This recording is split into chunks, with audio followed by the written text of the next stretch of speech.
Coming up on 2020 on ID. A young sailor disappears from his Navy ship, branded a deserter. For 30 years, his sister fights to uncover the truth. There were people on the ship who were deliberately lying. A cold case turns hot, and a killer confesses. The fight for a brother's honor. Plus, a mysterious disappearance, and another years later. Then, two families make an unbelievable discovery. My sister was married to John David Smith. And she's missing, isn't she? Both women had married the same man. Was a third in danger? The story of the missing Mrs. Smiths. And a young woman marries the man of her dreams. He was a pilot and a classical guitarist. He was an expert skier. Then disappears without a trace. Her husband under suspicion. Her sister unable to forget. 15 years I'm waiting to hear you say that you didn't kill my sister. What happened to the doctor's wife? Welcome to 2020 on ID. I'm John Quinones. The bond between siblings can be one of life's strongest. In these stories, sisters face the ultimate test of loyalty and love when their siblings go missing. 3 real-life mysteries, 3 sisters determined to find out the truth. We start with a story that begins in 1968. With America embroiled in the Vietnam War, a young sailor mysteriously vanishes from his ship. But his sister never accepts the Navy's explanation of his disappearance. For years, she searches for what really happened.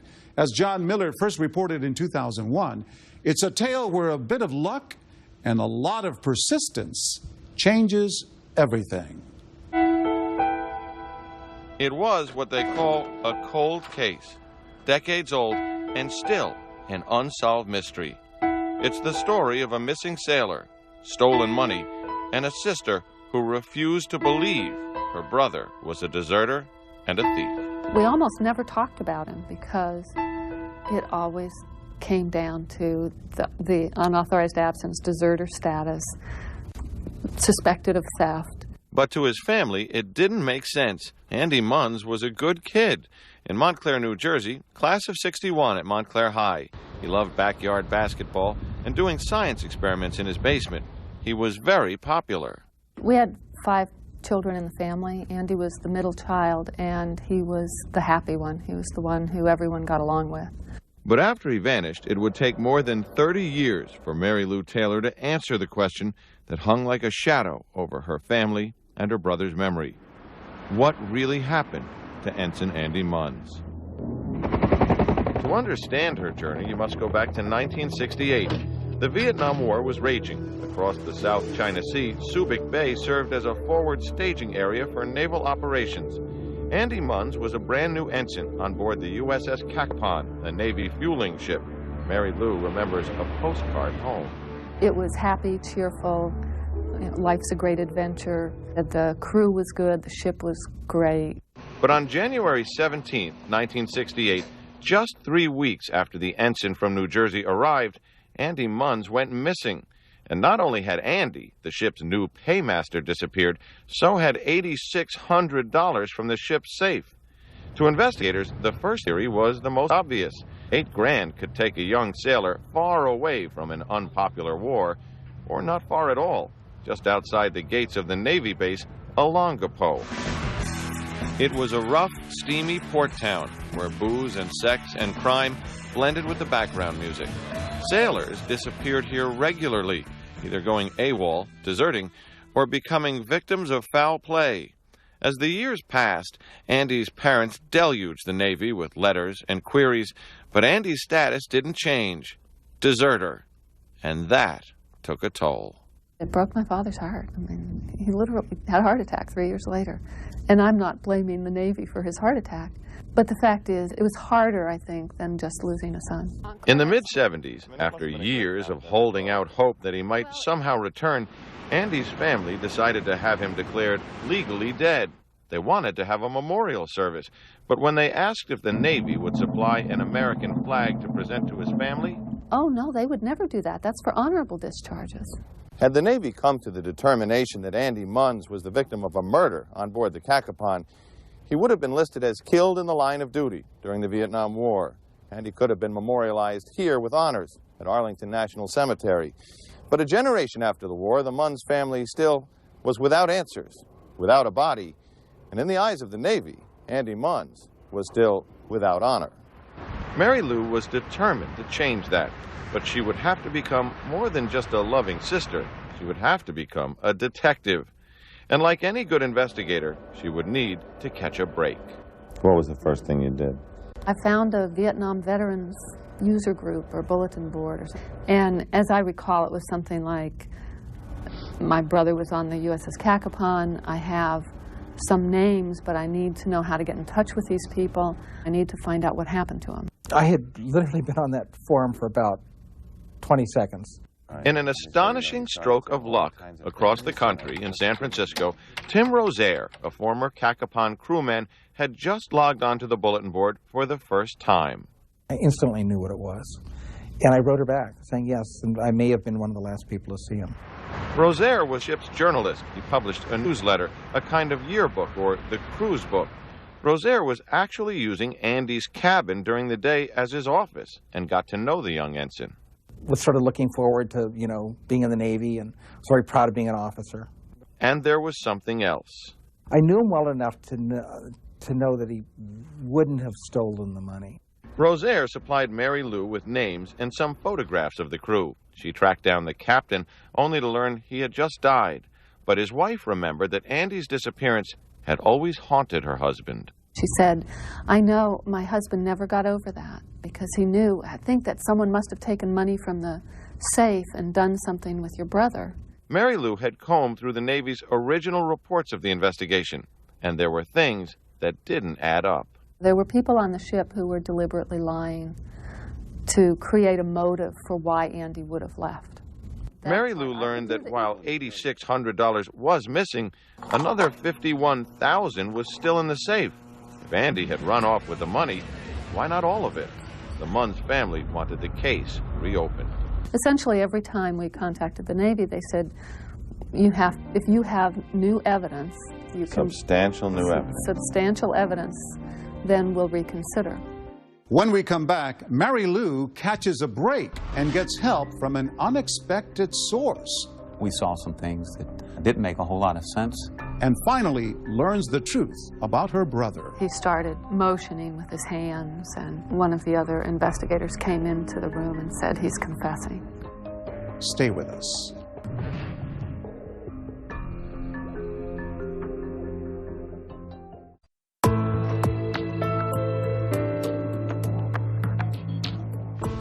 Mary Lou Taylor's brother Andy had disappeared during the Vietnam War, branded by the Navy as a deserter and a thief. But even after 30 years, she was determined to clear his name and uncover the truth. She had already found veterans online who remembered him, and they also thought he was innocent.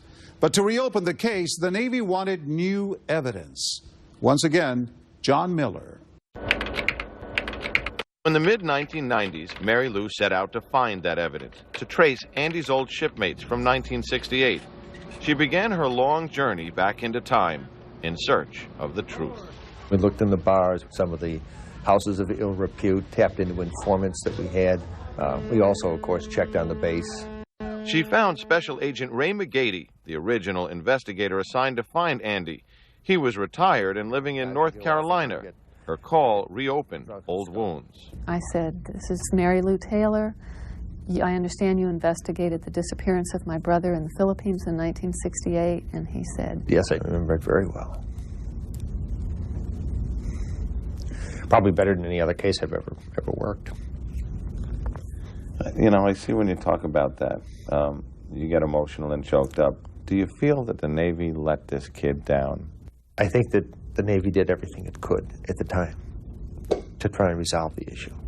Of course, I feel a personal sense of responsibility because I was the case agent. There were all kinds of guys who worked on this case with me. But clearly I was the guy.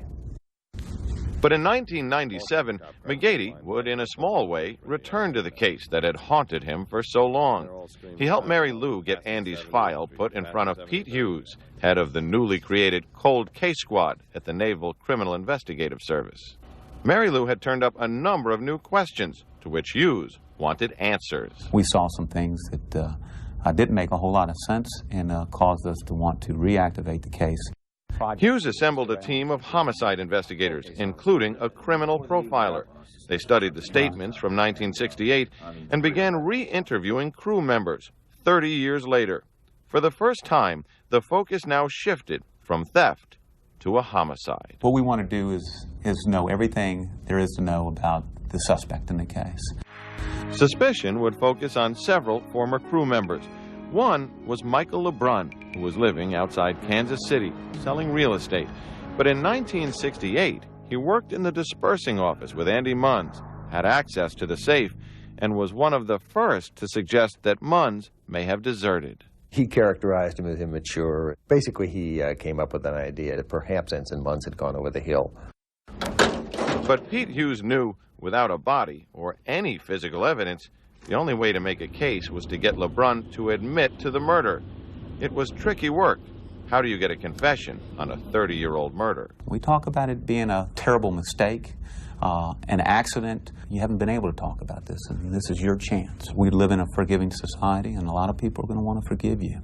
But they're not going to forgive you unless you step up to the plate and tell the truth.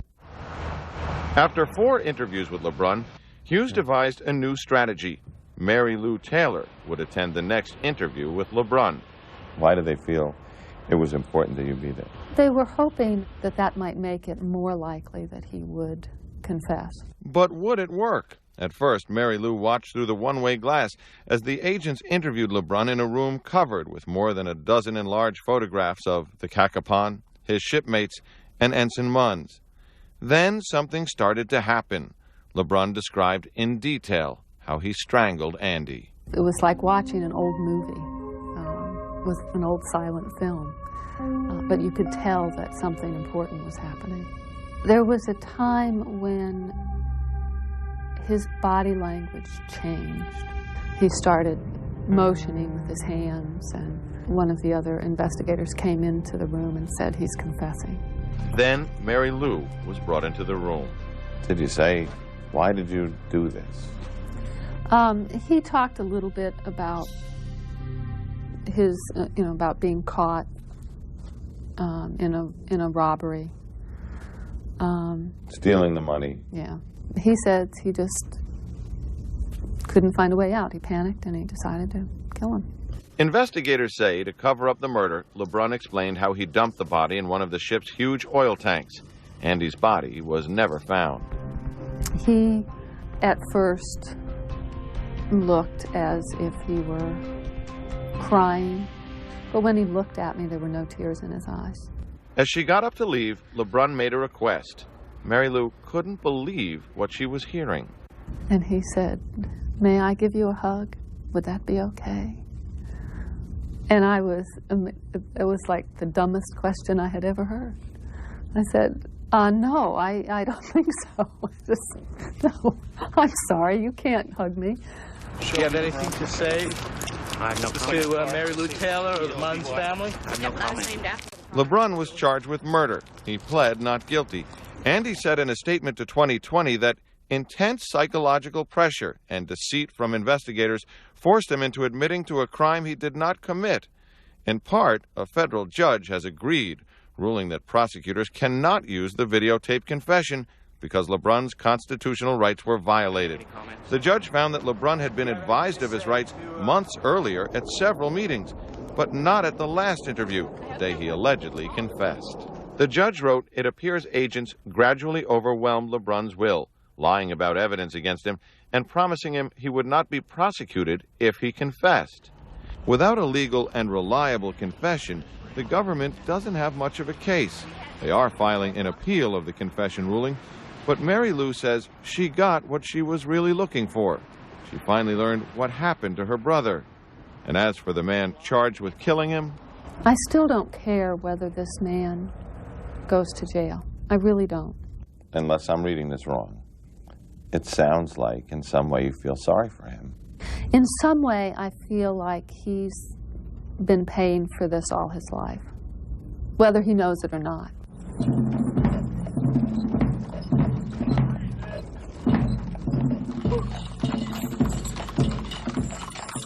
"33 years after Ensign Munns disappeared from the USS Cacapon, a ceremonial casket covered with an American flag made its way to a gravesite in Arlington National Cemetery. Friends and family came from around the country, and so did naval criminal investigators, to watch as Andy Munns was given full honors in recognition of his service to the Navy and his country.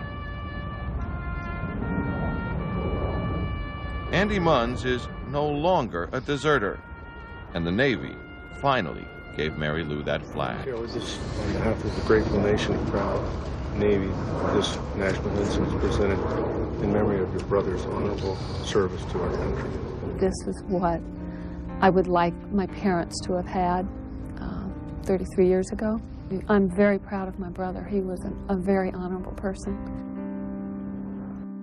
After years of fighting in the courts, Michael LeBrun's confession was ruled admissible. He ultimately pled guilty to voluntary manslaughter in the death of Andy Munns. He was sentenced to 4 years in prison and released in 2009. When we come back, another woman looking for her sister unlocks a mystery from the past. My sister was married to John David Smith. And she's missing, isn't she? And he said, "My God, lady, you have a problem." Stay with us.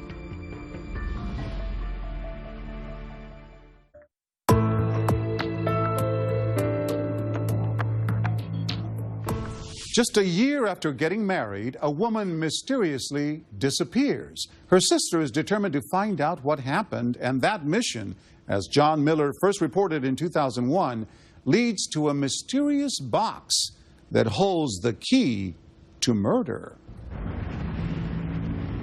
On the road that the box was found on, there may not be a car down there for a number of hours. There was no telling how long the box had been lying there. It was discovered in April of 1980 by a work crew cleaning a drainage ditch on an Indiana farm road. The box held a dismembered corpse. And what Deputy Sheriff Jerry Berman saw that day would haunt him for 20 years. It wasn't something you dwelled on, but it was just something that you never forgot it. And had you ever seen anything like that before? Not in my career or in my life until that time, no. Outside of determining that the body was that of a woman, the sheriff's office was never able to identify her. The county buried her in a pauper's grave in this cemetery in Morocco, Indiana. What was dubbed the Lady in the Box case was to become part of a much larger mystery. But Deputy Jerry Berman would never know that until he got a letter 2 decades later. Well, I wasn't aware that I held the key. But he did hold the key to a mystery that began 26 years before in another small town, Seville, Ohio. That's where Janice Hartman married John Smith, her high school sweetheart.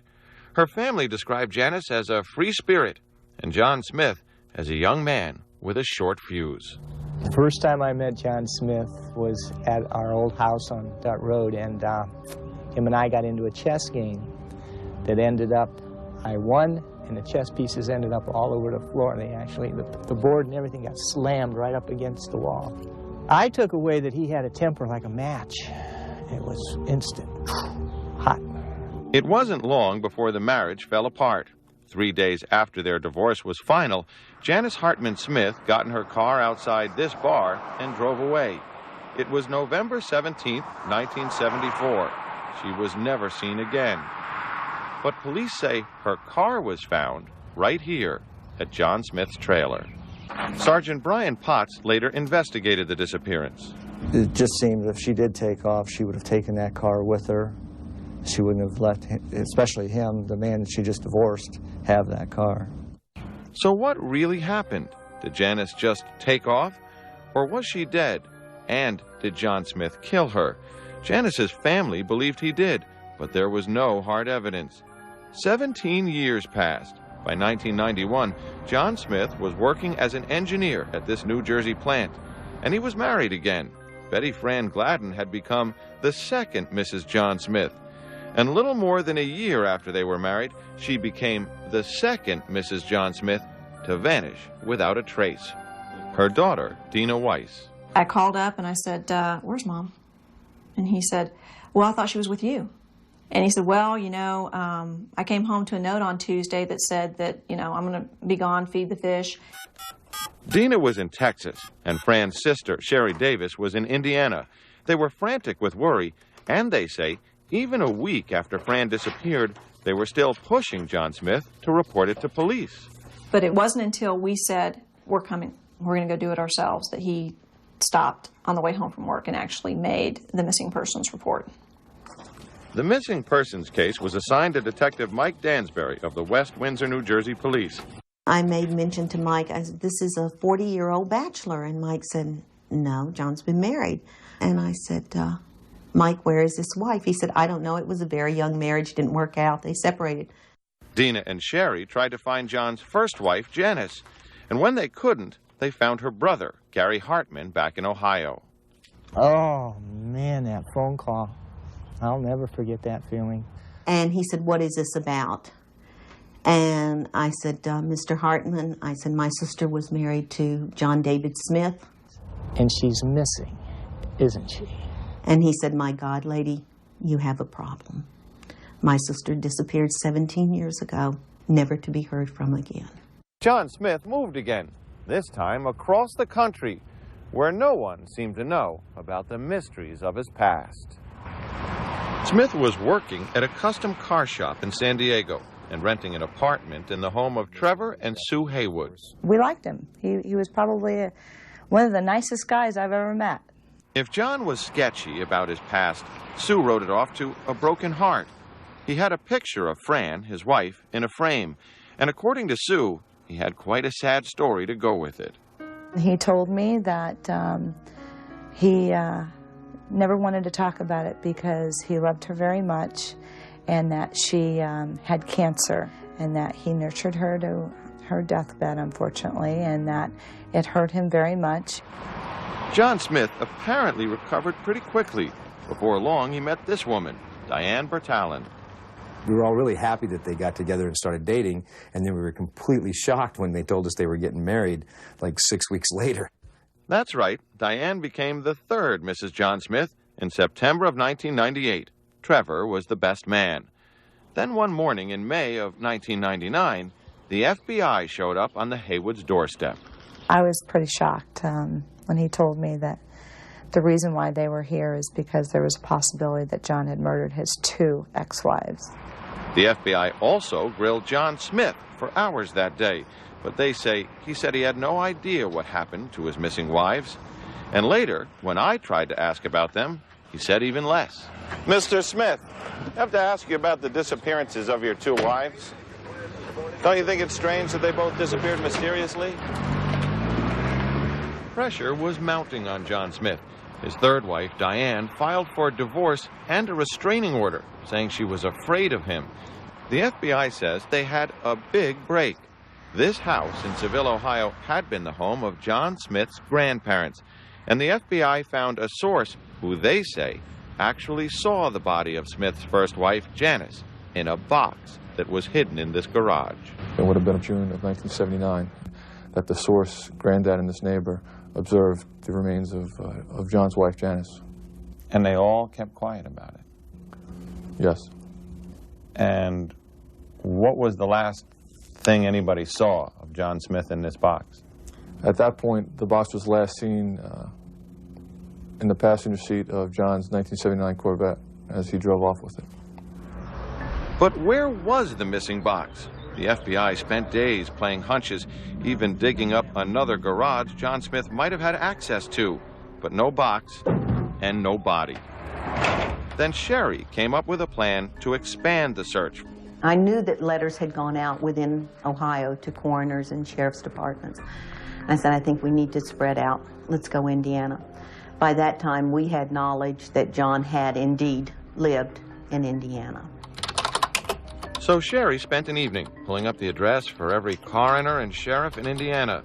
Then this letter went out asking for any information on a Jane Doe, maybe in a plywood box, found within the last 20 years.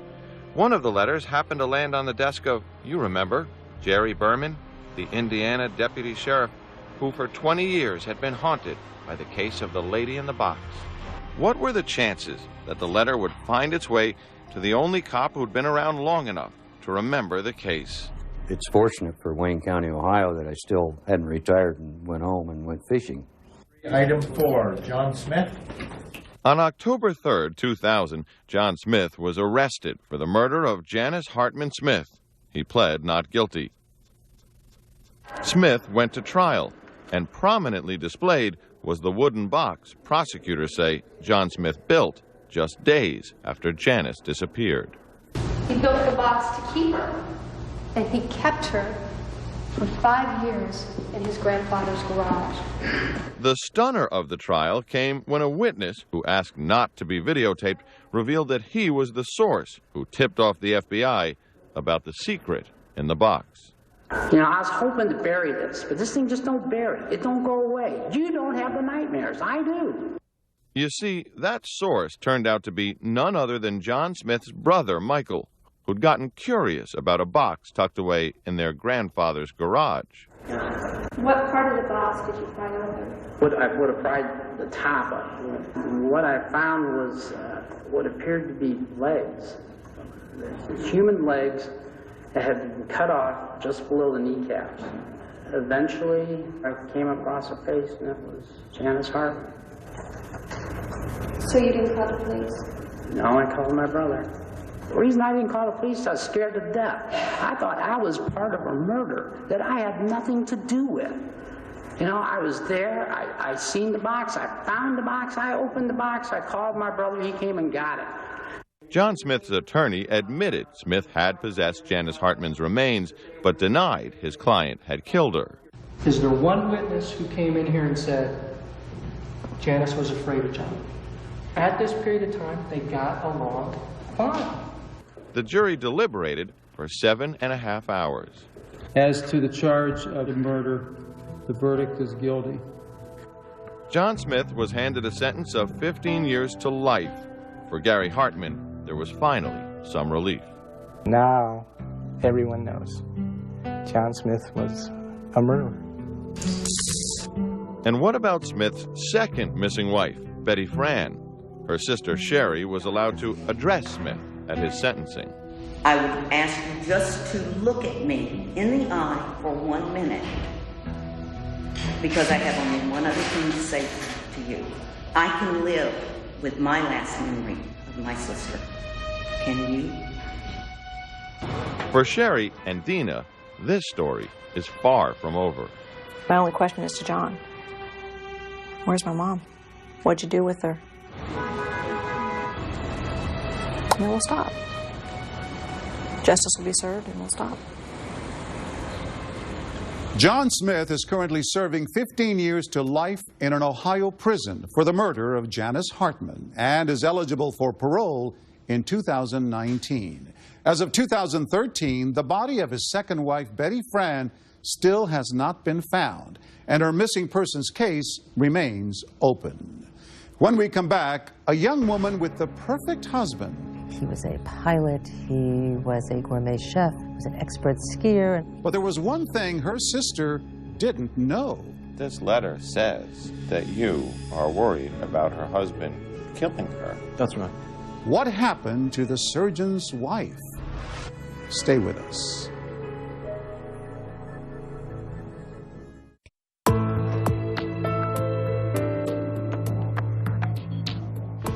When Elaine Katz first heard about her sister Gail's boyfriend, she was happy for her.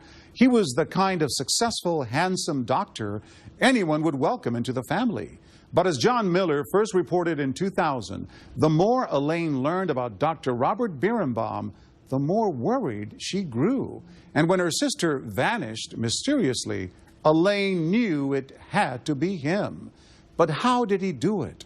And how could she prove it?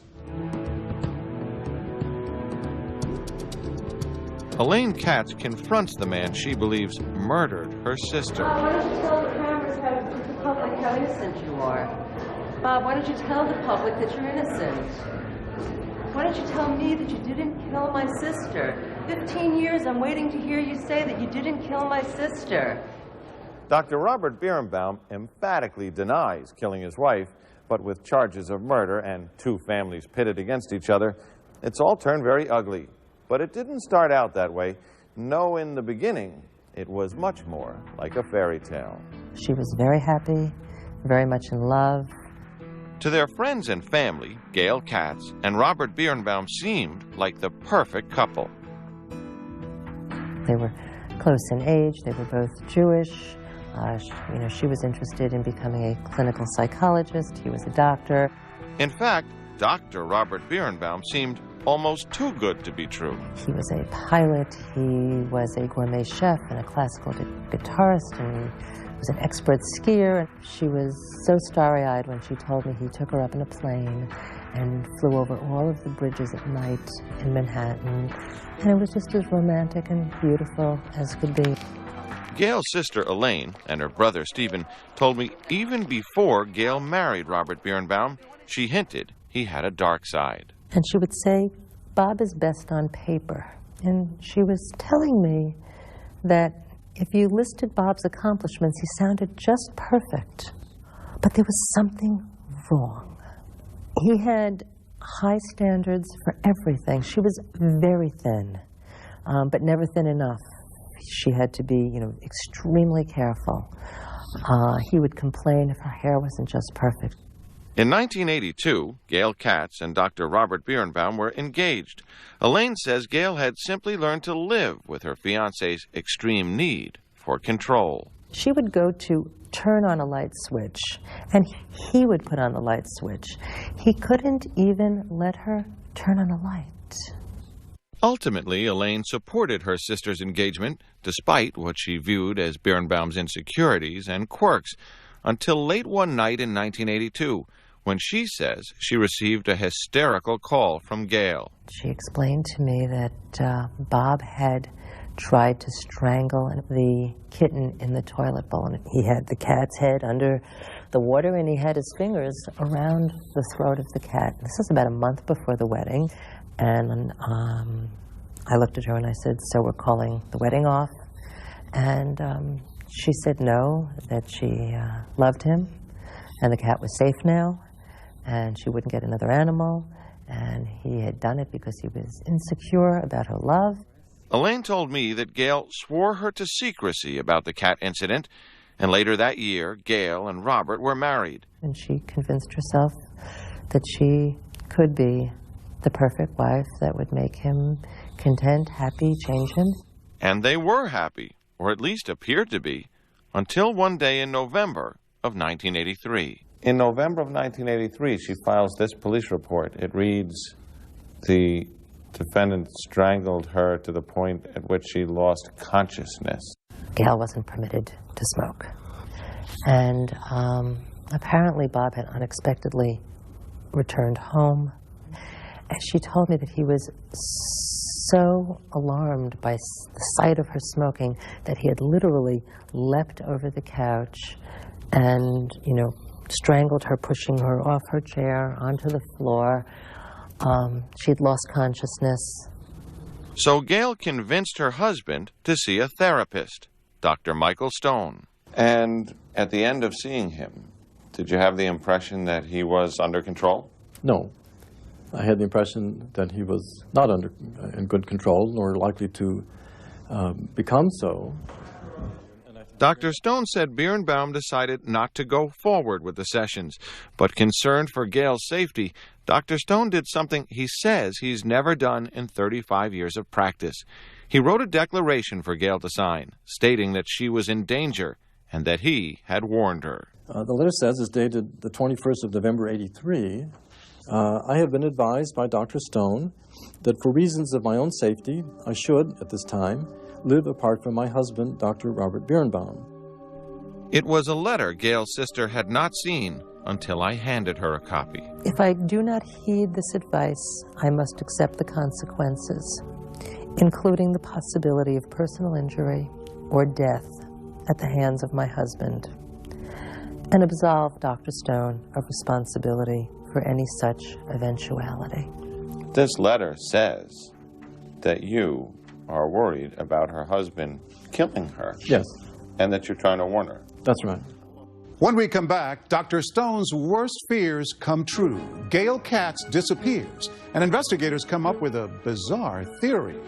All you gotta do is just yaw the airplane the right way so the air doesn't hit the door, and all you need is just a nudge. Stay with us.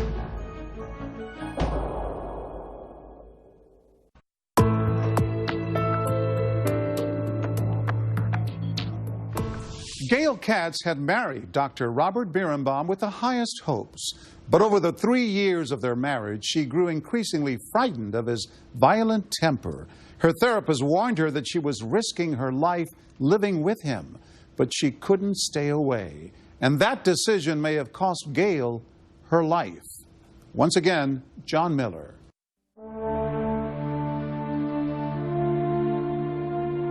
She was in love.